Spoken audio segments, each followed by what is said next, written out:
Ma'am, listen. Her voice was so deep for a woman living on Gayosa Street that she caused a major scandal. She too pretty to sound like that, they said. But in Memphis Hell's Half Acre in 1866, Miss Frances had earned her place. So no one dare question why she always kept her neck covered or how she grew so tall, at least not until that night. 7 white men broke into her house, 3 of which were cops, and they were drunk, laughing, their hands on pistols. First, they demanded eggs, ham, biscuits, but she refused. Then they demanded something else. When Frances wouldn't comply, they pinned her down, ripped her dress, and they took it. And before they left, they stole every penny Frances had.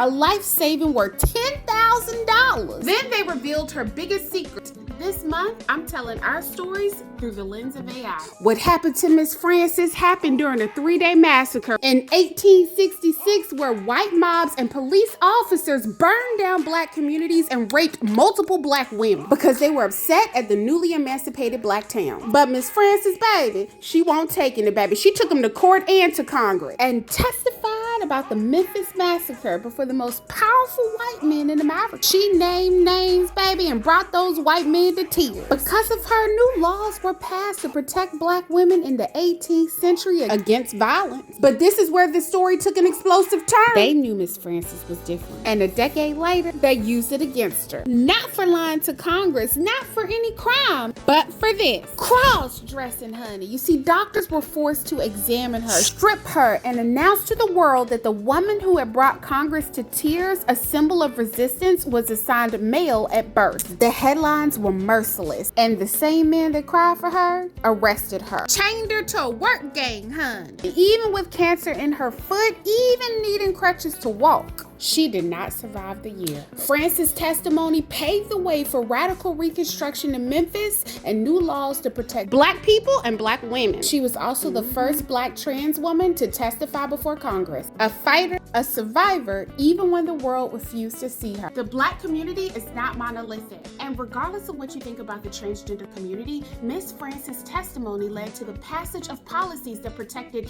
black women and black people after the Memphis massacre. Learn how to animate and illustrate our stories using AI. We just opened 3 new classes at School at Night. Until tomorrow.